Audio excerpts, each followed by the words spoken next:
வணக்கம். நான் இன்றைக்கி எதை பற்றி பேச போகிறேன் அப்படின்னா, பூஜை அறையில் ஒரு சில தவறுகள் நமக்கே தெரியாமல் ஏதாவது ஒன்று பண்ணிகிட்ருப்போம்.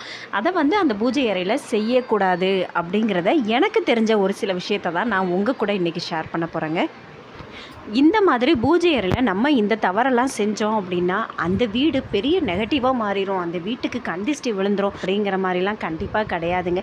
இருந்தாலும் பூஜை அறைக்கு அப்படிங்கிறது ஒரு மதிப்பு கொடுக்கணும். கோவிலில் எவ்வளோ தூரம் மதிப்பு இருக்கோ அதே அளவுக்கு நம்ம வீட்டு பூஜை அறையும் நம்ம கோவில் மாதிரி நம்ம நடத்திட்டு வரும்போது அந்த பூஜை அறையில் ஒரு சில தவறுகள் செய்யக்கூடாது. அதுதானே தவிர மற்றபடி இந்த மாதிரிலாம் நடந்துருச்சு அப்படிங்கிறது பெரிய பாவம் அப்படிங்கிறதெல்லாம் கிடையாது. உங்களுக்கு விருப்பம் இருந்தது அப்படின்னா பூஜை அறையில் நான் சொல்கிற விஷயத்தெல்லாம் நீங்கள் பண்ணிகிட்ருக்கீங்க அப்படின்னா கண்டிப்பாக மாற்றிக்கோங்க. ஏன்னா இதை மாற்றும் போதும் நம்ம லைஃப்பும் மாறுறதுக்கு கண்டிப்பாக ஒரு சில மாற்றங்கள் கண்டிப்பாக நடக்குங்க. ஏன்னா சின்ன மாற்றம் பெரிய லெவலில் நமக்கு ஒரு லைஃப் மாறுறதுக்கு நிறைய வாய்ப்புகள் இருக்குல்ல. அது நீங்கள் இந்த பூஜை அறையிலேருந்தே கண்டிப்பாக துவங்குங்க. இந்த தவிர நம்ம பூஜை அறைக்கு ஒரு முக்கியத்துவம் கொடுக்குறோம் அப்படிங்கும்போது கண்டிப்பாக அது நிறைய மாற்றங்களை நமக்கு கொடுக்குங்க.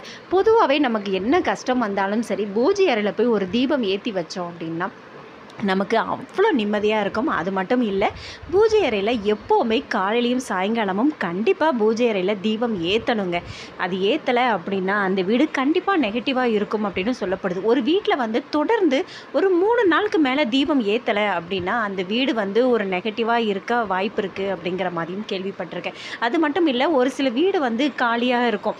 வீடு காலியாக இருக்கிற வீட்டில் தீபம் ஏற்ற முடியாது, அவங்க வீடு காலி பண்ணி போயிருந்திருப்பாங்க. அப்படி இருக்கும்போது அந்த வீடு கண்டிப்பாக நெகட்டிவாக இருக்கும் அப்படின்னும் சொல்லுவாங்க. ஏன்னா தீபம் ஏற்றாத அந்த வீடு கண்டிப்பாக நெகட்டிவாக தான் இருக்கும் அப்படின்னு சொல்லுவாங்க. அதனால தான் டெய்லி காலையில் சாயங்காலம் அந்த வீட்டுக்கு தீபம் ஏற்றணும் அப்படின்னு சொல்கிறோம். அது மட்டும் இல்லை, காலையில் ஏற்ற முடியல அப்படிங்கிறவங்க கண்டிப்பாக ஈவினிங்காவது நீங்கள் கண்டிப்பாக விளக்கு ஏற்றணுங்க. ஏன்னா விளக்கேற்றின வீடு கண்டிப்பாக கெட்டு போகாது அப்படின்னு சொல்லுவாங்க. ஏதாவது ரூபத்தில் நம்ம விளக்கேற்றிய பலன் நமக்கு கண்டிப்பாக கிடைக்குங்க. அதனால் நீங்கள் தொடர்ந்து காலையிலையும் சாயங்காலமும் முடிஞ்சால் டெய்லி விளக்கேற்றுங்க, ரொம்ப நல்லது. விளக்கேற்றாமல் மட்டும் இருக்காதீங்க. ஓகேங்க. என்னோடய வீடியோவை நீங்கள் ஃபஸ்ட் டைம் பார்க்குறீங்க அப்படின்னா கண்டிப்பாக என்னோடய சேனலை நீங்கள் சப்ஸ்கிரைப் பண்ணிவிட்டு பாருங்கள். உங்களுக்கு பிடிச்ச மாதிரி நீங்கள் வீட்டில் பயனுள்ள ஆன்மீக குறிப்புகள், வீட்டு குறிப்புகள் இதெல்லாம் கண்டிப்பாக தொடர்ந்து உங்களுக்காக கொடுத்துட்ருக்கேன். எனக்கு நீங்கள் சப்போர்ட் பண்ணுங்கள். ப்ளீஸ் என்னோடய சேனலை சப்ஸ்கிரைப் பண்ணிவிட்டு பாருங்கள். பூஜை அறையில் செய்யக்கூடாத தவறுகளை பற்றி நான் இப்போ சொல்கிறேன். அதாவது நீங்கள் தீபம் ஏற்றுறீங்க, பூஜை அறையில் எத்தனை விளக்குனாலும் ஏற்றலாங்க. எத்தனை விளக்கு தான் ஏற்றணும் அப்படிங்கிறதெல்லாம் கிடையாது, எத்தனை விளக்குனாலும் ஏற்றுங்க. ஆனால் நீங்கள் ஏற்றுற விளக்கோட திரி எப்போவுமே கீழே குனிஞ்சு இருக்கிற மாதிரி மட்டும் பார்க்காதீங்க. நமக்கே தெரியாது, அந்த திரி ஒரு சில நேரத்தில் அப்படி கீழேயே சாஞ்சிரும். அது தெரியாமல் நம்ம விளக்கு ஏற்றுவோம். அதை மட்டும் பண்ணாதீங்க. அந்த திரியை மேலே தூண்டி ஏற்றுறாப்புல கொஞ்சம் பார்த்துக்கோங்க. விளக்கு ஏற்றுனதுக்கப்புறம் ஒன்றும் பண்ண முடியாது, அதனால் ஒன்றும் பிரச்சனை இல்லை. நீங்கள் விளக்கு ஏற்றுறதுக்கு முன்னக்கூட்டியே அந்த திரியை நல்ல எண்ணெய் ஊற்றும் போதே நல்ல கையை வச்சு அந்த திரியை நிமித்தி, அதாவது அந்த திரி நிமிர்ந்து இருக்கிற மாதிரி பண்ணுங்கள். அதாவது மேல் நோக்கி அந்த திரி நிமிர்ந்து இருக்கிற மாதிரி பார்த்துக்கோங்க. அப்போ நீங்கள் தீபம் ஏற்றும் போது தீபம் மேல் நோக்கி எரியும். ஒரு சில வீட்டில் அந்த திரி அப்படி விளக்குக்கு அதோட நுனியோட கீழ்ப்பாகத்தில் வந்துருங்க. அதோடு தீபம் ஏற்றும் போது விளக்கோட அந்த தீபம் அப்படி கீழே குனிஞ்ச மாதிரியே எரியும். அந்த மாதிரி ஏற்றக்கூடாது, சரியா? அதனால் நீங்கள் அந்த திரியை மட்டும் கொஞ்சம் நிமித்தி வச்சுட்டு அழகாக நீங்கள் ஏற்றி பாருங்கள், தீபம் அழகாக மேல் நோக்கி எரியும். இது ஒரு விஷயங்க. இன்னொரு விஷயம், நீங்கள் தீபம் ஏற்றி முடிச்சிட்டிங்க அப்படின்னா அந்த தீபம் ரொம்ப மந்தமாக, அதாவது இந்த யாகசாலையில் ஏற்றுற மாதிரி ஒரு சில வீட்டில் விளக்கில் திரியை ரொம்ப பெருசாக போட்டுருவாங்க.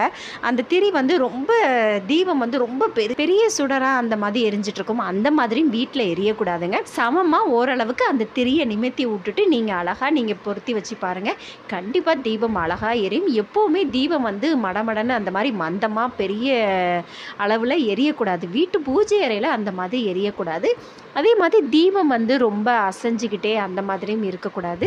வீட்டில் எப்போவுமே அந்த வீட்டு பூஜை அறையில் ஃபேன் இதெல்லாம் போடாமல் அந்த நேரத்தில் நீங்கள் விளக்கேற்றுங்க. ஃபேனை போடுற சூழ்நிலை வந்துச்சு அப்படின்னா, உங்கள் வீட்டில் பூஜை அறை இருந்துச்சு அப்படின்னா 1/2 மணி நேரம் விளக்கேற்றிட்டு நீங்கள் பூஜை அறை கதவை சாத்திக்கோங்க. ஏன்னா ஃபேனையும் போட்டுட்டு நீங்கள் அந்த இடத்துல பூஜை அறையில் நீங்கள் தீபமும் ஏற்றிக்கிட்டே அந்த தீபமும் ஆடிக்கிட்டே வெளியில் இருக்கிற காற்று வர்றதுனால ஓகே, அதனால் பிரச்சனை இல்லை. தீபம் எப்போவுமே ஆடிக்கிட்டே இருக்கக்கூடாது, அது ஒரு காரணம். அதையும் பார்த்துக்கோங்க. அதுக்கப்புறம் சாமிக்கு நீங்கள் போட்டிருக்க விளக்குக்கு போட்டிருந்தாலும் சரி, ஃபோட்டோக்கு போட்டிருந்தாலும் சரி, மறுநாள் 2 நாள் அப்படிங்கிற மாதிரி அந்த காய்ந்த பூக்களை வச்சிட்டு இருக்காதீங்க. அது நல்லதில்ல. ஏன்னா நம்மளே நம்ம தலைக்கு வச்சிருக்கிற பூவை வாடிருச்சு அப்படிங்கும்போது உடனே அப்புறப்படுத்தி இருக்கும்போது நம்ம சாமிக்கு வந்து அந்த பூவை அப்படியே போட்டுட்டு இருக்காதீங்க. அது வந்து நெகட்டிவ் வந்து சேர்ந்துரும் அப்படின்னு நான் கண்டிப்பாக சொல்ல மாட்டேன். ஏன்னா சாமிக்கு வச்ச பூ தானங்க, அது நெகட்டிவ்லாம் கிடையாது. சாமிக்கிட்ட வந்து எந்த நெகட்டிவும் வராது. நீங்கள் அதை நினச்சி பயப்படாதீங்க. நமக்கு ஒரு மனசாட்சி இருக்கும்ல, காய்ந்த பூவை வந்து நம்மளே தலைக்கு வச்சுருக்காத போது நம்ம சாமி ஃபோட்டோவுக்கு அந்த மாதிரி நம்ம கடவுளாக நினச்சி அந்த இடத்துல ஒரு தீபம் ஏற்றி வச்சுட்டு நம்ம கடவுளை அங்கே அந்த இடத்துல வணங்கிக்கிட்டு இருக்கும்போது அதில் காய்ந்த பூக்களை வந்து இருக்க வேண்டாம். அதுக்காக சொல்கிறேன். அதுக்கப்புறம் நீங்கள் சாம்பிராணி போடுற பழக்கம், அதாவது இந்த கரண்டியில், பெரிய கரண்டிலலாம் சாம்பிராணி போடுவாங்க, பால் சாம்பிராணி இதெல்லாம் போடுவாங்க. ஒரு சில பேர் வந்து அந்த பூஜை அறையில் அப்படியே அதுக்கு முன்னாடியே வச்சுருவாங்க. அதை பண்ணாதீங்க. அதாவது பூஜை அறையில் வந்து கரித்துண்டு இருக்கக்கூடாது. அதுக்காக சொல்கிறேன். அது நீங்கள் சாம்பிராணி போட்டு முடிச்சிட்டிங்க அப்படின்னா அதுக்கு புகையாக ஆகி முடிஞ்சிருச்சு, அந்த பூஜை முடிஞ்சிருச்சு அப்படின்னா அதை அப்புறப்படுத்திடுங்க. இதுவும் ஒரு காரணம். இதையும் நீங்கள் மாற்றிக்கோங்க. எப்போவுமே நம்ம தீக்குச்சி வச்சு, அதாவது தீப்பெட்டி வச்சு தான் தீபம் ஏற்றுவோம். அது உண்மை தான். நான் ஒரு பதிவில் போட்டிருக்கும்போது நான் இதை தான் சொன்னேன். ஏன்னா தீக்குச்சியை வச்சு டைரெக்டாக விளக்கு ஏற்றாதீங்க, அது வந்து பாவம் அப்படிங்கிற மாதிரி நான் சொல்லியிருந்தேன். இதுக்கு வந்து எல்லாருமே கமெண்ட் பண்ணியிருந்தாங்க, தீக்குச்சியை வச்சு தானங்க ஏற்ற முடியும், அது எப்படிங்க தானாவாக எரியும் அப்படிங்கிற மாதிரிலாம். இல்லை, அப்படி கிடையாது. ஒரு தீபம், ஒரு அகல் விளக்கை நீங்கள் எடுத்துக்கோங்க, அதில் வந்து தீக்குச்சை வற்றி ஏற்றிட்டு அதுக்கப்புறம் மற்ற விளக்குக்கெல்லாம் நீங்கள் தீபத்தை வச்சு தீபம் ஏற்றுங்க. அதுதான் நல்லது. அதுக்காக நான் சொல்ல வந்தேன். அதனால் நீங்களும் உங்கள் வீட்டில் வந்து தீக்குச்சியை டைரெக்டாக ஒரு காமாட்சி விளக்கோ, ஒரு வெள்ளி விளக்கோ, அல்லது உங்ககிட்ட என்ன விளக்கு, அந்த சாமி விளக்கு, வாராகி அம்மன் விளக்கு, அஷ்டலட்சுமி விளக்கு, எந்த விளக்காக இருந்தாலும் சரி, தீபத்தை வச்சு தீபம் ஏற்றுங்க. அதாவது தீபத்தை வச்சு அந்த அஷ்டலட்சுமி விளக்கு, அந்த காமாட்சி விளக்கு அந்த மாதிரி ஏற்றுங்க. டைரெக்டாக தீக்குச்சியை வச்சு ஏற்ற வேண்டாம் அப்படிங்கிறதுக்காக சொல்கிறேன். இதுவும் உங்களுக்கு விருப்பம் இருந்தது அப்படின்னா ஃபாலோ பண்ணிக்கோங்க. அதுக்கப்புறம் இரும்பு சம்மந்தப்பட்ட பொருள் வந்து பூஜை அறையில் இருக்கக்கூடாது. இதை மெயினாக பார்த்துக்கோங்க. அந்த நம்ம ஃபோட்டோவில் இருக்கிற ஆணி வந்து வேறு வழி இல்லை, அது இருக்கத்தான் செய்யும். ஆனால் அதையும் மீறி நீங்கள் இரும்பு சம்மந்தப்பட்ட பொருள் வந்து அதில் வைக்காதீங்க. ஏன்னா அதுவும் தவறு. இரும்பு பொருள் வந்து சனி பகவான் ஆதிக்கம், சனி பகவானோட ஆதிக்கம் வந்து கிச்சனில் பலப்படுத்தலாங்க. கிச்சனில் வந்து நீங்கள் எவ்வளோ தூரம் வந்து இரும்பு பொருள் பயன்படுத்துகிறீங்க அப்படின்னா அவ்வளோ தூரம் அந்த வீட்டில் மகாலட்சுமி இருப்பாங்கன்னு சொல்லுவாங்க. ஏன்னா இரும்பு தோசைக்கல், இரும்பு கடாய், அதுக்கப்புறம் இரும்புனால் செய்யப்பட்ட எல்லா விஷயத்தையும் நீங்கள் வந்து ஃபாலோ பண்ணலாம். ஏன்னா அந்த காலத்தில் முன்னோர்கள் இரும்பு டப்பாவில் தான் பயன்படுத்தினாங்கன்னு சொல்லி நான் கேள்விப்பட்டிருக்கேன். அதனால் இரும்பு பொருள் கிச்சனில் நீங்கள் தாராளமாக பயன்படுத்தலாம். பூஜை அறையில் இரும்பு பொருள் பயன்படுத்தக்கூடாதுங்க. அதுவும் பத்தி, அதாவது ஊதுபத்தி வைக்கிறதுக்கெல்லாம் இரும்பு ஸ்டாண்டு அந்த மாதிரி, அதுக்கப்புறம் ஒரு ஸ்டிக்கர் ஒட்டி அதில் வந்து ஊதுபத்தி சொருகிற மாதிரிலாம் இருக்குது. அதெல்லாம் பூஜை அறையில் பயன்படுத்தக்கூடாதுங்க. அது தவறு. நீங்கள் வந்து உடன்லேயே அந்த மாதிரி இருக்குது, பீங்கான்லேயே ஊதுபத்தி வைக்கிற மாதிரி இருக்குது, அந்த மாதிரி நீங்கள் வாங்கிக்கோங்க. இரும்பு பொருள் பயன்படுத்தாதீங்க.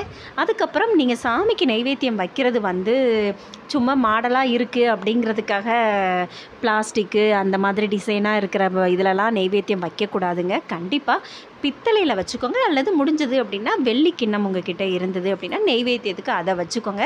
அதை விட்டுட்டு நீங்கள் இந்த பிளாஸ்டிக்கில், அதுக்கப்புறம் நம்ம வீட்டில் யூஸ் பண்ணுற எவர் சில்வர் பாத்திரம் இந்த மாதிரிலாம் நீங்கள் பயன்படுத்தக்கூடாது. அதுவும் தவறுங்க. அதுக்கப்புறம் நீங்கள் வந்து நெய்வேத்தியம் வைக்கிறதா இருந்துச்சு அப்படின்னா பெஸ்ட்டு என்ன அப்படின்னா, என்னை பொறுத்த வரைக்கும் மண்ணால் செய்யப்பட்ட கிண்ணம் நிறைய இப்போ கிடைக்குதுங்க. அதை வந்து நீங்கள் என்ன மாடலில் உங்களுக்கு வேணுமோ, அது சின்ன பிளேட் மாதிரி குட்டியோண்டு இருந்தாலும் சரி, சின்ன கிண்ணமாக இருந்தாலும் சரி, அது மண்ணால் செய்யப்பட்டதை நீங்கள் பயன்படுத்தும் போது ரொம்ப நல்லதுங்க. ஏன்னா மண் வந்து குலதெய்வம், குலதெய்வத்தோட ஆதாரமே மண் தாங்க. மண்ணால் செய்யப்பட்ட இதை வச்சு நீங்கள் பயன்படுத்தும் போது ரொம்ப நல்லதுங்க. அந்த மண் சட்டி ஏதாவது ஒன்று சின்னதாக நீங்கள் வாங்கிட்டு அதில் நெய்வேத்தியம் நீங்கள் அதை வாஷ் பண்ணிவிட்டு நெய்வேத்தியம் வச்சு பாருங்கள், ரொம்ப நல்லது. இதையும் நீங்கள் ட்ரை பண்ணி பாருங்கள். உங்களுக்கு எவ்வளோ வேலையாக இருந்தாலும் சரி, பிஸியாக இருந்தாலும் சரி, அந்த விளக்கேற்றுற ஒரு 5 நிமிஷம் மட்டுமே மன அமைதியாக இருந்து நீங்கள் விளக்கேற்றுங்க. அது ரொம்ப நல்லது.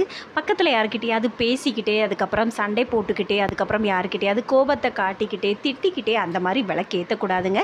ஏன்னா பூஜை அறை வந்து ரொம்ப அமைதியாக இருக்கணும். நம்ம கோவிலில் எவ்வளோ தூரம் அமைதியாக இருக்குமோ அதே மாதிரி நம்ம பூஜை அறையை நம்ம கோவில் மாதிரி பார்க்கும்போது அதோட பலன் நமக்கு கண்டிப்பாக கிடைக்கும். அதனால் விளக்கேற்றும் போது வந்து எப்போவுமே சத்தம் போட்டுக்கிட்டு, அழுதுகிட்டோ, திட்டிக்கிட்டோ, யாரையும் குறை சொல்லிக்கிட்டோ நீங்கள் விளக்கேற்றாதீங்க. பூஜை அறை வந்து உங்களுக்கு தனியாக ஒரு ரூம் மாதிரி இருந்துச்சு அப்படின்னா ஓகே, அதில் டோர் இருக்கும் கண்டிப்பாக. ஒரு சில வீட்டில் வந்து இந்த செல்ஃபில் தான் அந்த மாதிரி வச்சுருக்கக்கூடிய வீடாக அமைஞ்சிருக்கும் அவங்களுக்கு. அப்படிப்பட்டவங்க ஒரு ஸ்க்ரீன் போட்டுக்கோங்க, அது ரொம்ப நல்லதுங்க. ஏன்னா நம்ம வீட்டு பூஜை அறை வந்து பெரிய லெவலில் இருந்தால் தான் நம்ம அதுக்கு மதிப்பு அப்படின்னு கிடையாதுங்க. நீங்கள் ஒரு இடத்துல ஒரு சின்ன செல்ஃபில் ஒரு தீபம் ஏற்றி வச்சு ஒரு சாமி ஃபோட்டோ வச்சாலே அது பூஜை அறை தாங்க. அதனால் அதை பற்றி கவலைப்படாதீங்க. அந்த பூஜை அறையில் நீங்கள் வந்து செல்ஃபில் வச்சுருக்கீங்க அப்படின்னா கண்டிப்பாக ஸ்க்ரீன் போட்டுக்கோங்க. அதாவது ஒரு சில வீட்டில் வந்து ஹால் அந்த மாதிரி சின்ன வீடாக இருக்கும். அப்படிப்பட்ட வீட்டில் வந்து உள்ளே வரும்போதே பூஜை அறையை அவங்க பார்க்குற மாதிரி தான் இருக்கும், வேறு அமைப்பு இருக்காது. அப்படிங்கிறவங்க ஒரு ஸ்க்ரீன் கண்டிப்பாக போட்டுக்கோங்க. ஏன்னா அது ரொம்ப நல்லது. நம்ம வீடு வந்து சின்ன வீடோ பெரிய வீடோ, சின்ன பூஜை ரூமோ பெரிய பூஜை ரூமோ, அதில் வந்து ஸ்க்ரீன் இருக்கிறது ரொம்ப நல்லது. ஏன்னா வர்றவங்களோட பார்வை அதில் பட்டுச்சு அப்படின்னா அந்த பூஜை அறைக்கே கண் திஷ்டி விழுந்துரும் அப்படின்னு சொல்லுவாங்க. அதனால் நமக்கே கண் திஷ்டி விழுந்தது அப்படின்னா நம்ம எவ்வளோ தூரம் கஷ்டப்படுவோங்கிறது நமக்கு தெரியும். அப்படிங்கும்போது கடவுளுக்கும் கண்டிப்பாக கண் திஷ்டி விழதாங்க செய்யும். அதனால் நீங்கள் பூஜை அறைக்கும் வந்து ஸ்க்ரீனை நீங்கள் பூஜையை முடிச்சுட்டு ஸ்க்ரீனை போட்டுக்கோங்க, அது ரொம்ப நல்லது. அதில் போடுற ஸ்க்ரீனோட கலர் வந்து மஞ்சள், சிகப்பு, பச்சை இந்த மாதிரி கலரை சூஸ் பண்ணிக்கோங்க. கருப்பு அதுக்கப்புறம் வெள்ளை பயன்படுத்தாதீங்க, தயவு செய்து பயன்படுத்தாதீங்க. அதுக்கப்புறம் வந்து ஒரு சில வீட்டில் வந்து ஸ்க்ரீன் போட்டிருப்பாங்க. அவங்க என்ன போட்டிருப்பாங்க அப்படின்னா அந்த பழைய வேஷ்டி, அதுக்கப்புறம் பழைய சேரீயில் தச்சு அந்த மாதிரி போட்டு, அதெல்லாம் கண்டிப்பாக பண்ணக்கூடாதுங்க. அது ரொம்ப பாவங்க. அந்த மாதிரி செய்யாதீங்க. ஏன்னா சாமிக்கு முன்னாடி வந்து ஒரு ஸ்க்ரீன் போடுறது ஒரு சுத்தமான ஒரு நல்ல துணியில் வந்து நீங்கள் அதை தச்சு போடுங்க. பயன்படுத்தின துணியவே நீங்கள் அதில் ஸ்க்ரீன் மாதிரி தச்சு போடுறேன் அப்படின்னு நினச்சிட்டு போடாதீங்க, அது நல்லதில்லை. இதையும் நீங்கள் கவனிச்சுக்கோங்க. இந்த விஷயத்தை ஒரு சில பேர் பண்ணியிருப்பாங்க. ஒரு சில பேர் நம்ம வீட்டுக்கு யாராவது வந்திருந்தாங்க அப்படின்னா எடுத்த உடனே பூஜை அறை போய் சுற்றி காமிக்க கூட்டிகிட்டு போவாங்க. எங்கள் வீட்டு பூஜையை பாருங்கள், எங்கள் வீட்டு பூஜை அறையை பாருங்கள் அப்படின்னு சொல்லுவாங்க. அந்த மாதிரி காமிக்கக்கூடாதுன்னு சொல்லுவாங்க. ஏன்னா பூஜை அறைக்கு கண்ணு பட்டுரும் அப்படின்னு சொல்லுவாங்க. காமிக்கக்கூடிய சூழ்நிலை இருந்தது அப்படின்னா காமிங்க, ஆனால் சும்மா போய் எங்கள் வீட்டு பூஜை அறையை பாருங்கள் அப்படின்லாம் சொல்லக்கூடாது, கண் திஷ்டி விழுந்துரும் அப்படின்னு சொல்லுவாங்க. சுவாமிக்கு போடுற பூக்கள் வந்து எப்போவுமே வாசனையாக இருக்கிற மாதிரி பார்த்துக்கோங்க. ஃப்ரிட்ஜில் வைக்கிறது தவறில்லை, அதுதான் இப்போ எல்லாருமே பண்ணிகிட்ருக்கோம். அதுவுமே ஒரு 4 நாள் 5 நாள் 6 நாள் அப்படின்னு ஃப்ரிட்ஜுக்குள்ளேயே ஸ்டோர் பண்ணிவிட்டு அந்த பூக்கள் வந்து ஒரு மாதிரி டல்லாகி அந்த மாதிரி இருக்கிற பூவை வந்து கண்டிப்பாக சாமிக்கு போடக்கூடாதுங்க. ஃப்ரிட்ஜில் வச்சு போடுறது தவறில்லை. இப்போ எல்லா இடத்துலையுமே அதை தான் பண்ணிகிட்ருக்கோம். வேறு வழி இல்லாமல் நம்ம அதை தான் செஞ்சிட்ருக்கோம். ஏன்னா பூக்கள் கிடைக்காத இடத்துல நிறைய பேர் இருக்காங்க. ஃப்ரிட்ஜில் ஸ்டோர் பண்ணி தான் வைப்பாங்க, தவறில்லை. அதுவுமே ஒரு 6 நாள் 7 நாள் அந்த பூவே ஒரு மாதிரி டல்லாக ஒரு ஸ்மெல் அடிக்கும். அந்த மாதிரி இருக்கிற பூக்களை வந்து நீங்கள் சுவாமி சிலைகளுக்கு வீட்டுக்குள்ளே போடாதீங்க. அதாவது பூஜை அறையில் அந்த சுவாமிக்கு போடாதீங்க. பூஜை அறையிலேயே இறந்தவங்க படத்தை கண்டிப்பாக வைக்கக்கூடாதுங்க. என்னை பொறுத்த வரைக்கும் தான் நான் சொல்கிறேன். ஏன்னா இது வந்து உண்மையாங்கிறது தெரியல. ஏன்னா நான் கேள்விப்பட்ட வரைக்கும் பூஜை அறைக்குள்ளேயே இறந்தவங்களோட படத்தை வைக்கக்கூடாது. அப்படியும் நீங்கள் வைக்கிறீங்க அப்படின்னா தெக்க பார்க்குறவாப்பில் வச்சுக்கோங்க, தவறில்லை.